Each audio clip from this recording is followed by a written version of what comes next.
ఏమనాలి చెప్పండి, చెప్పండి ఏమనాలి? సైకో అనాలి, సైకో అనాలి.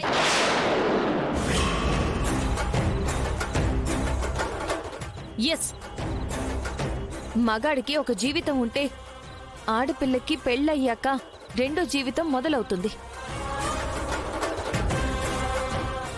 అప్పటిదాకా తండ్రిని నమ్మిన అమ్మాయి ఇక తాళి కట్టిన వాడినే నమ్ముకుని అతనే నాకు రక్షణ అనుకుని దేవుళ్ళ కొలుస్తుంది. కష్టాలలో పక్కనే నిలిచే ఇల్లాల్ని అనుమానించి అవమానించి వేధించే వాణ్ణి వదిలించుకోవడమే కరెక్ట్.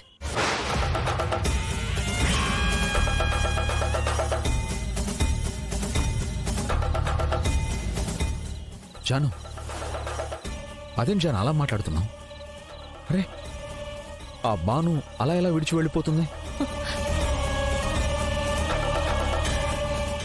స్కిట్లో బాను గురించి కాదు నేను చెప్పింది, మిమ్మల్ని గుడ్డిగా నమ్మిన ఈ జాను గురించి.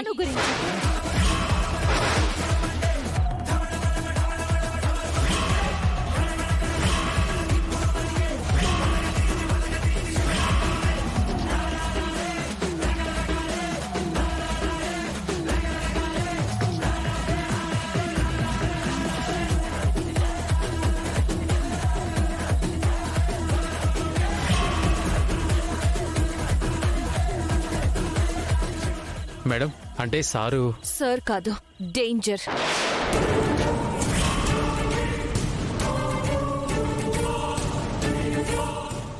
విశ్వాస్ కిట్ ఎందుకు వేయించాడో నాకిప్పుడు అర్థమైంది. జాషువా అని తన పేరు మార్చాడు విశ్వ. భానుగా చెప్పిన పేరు నాది. ఇతను ప్రేమించింది నన్ను.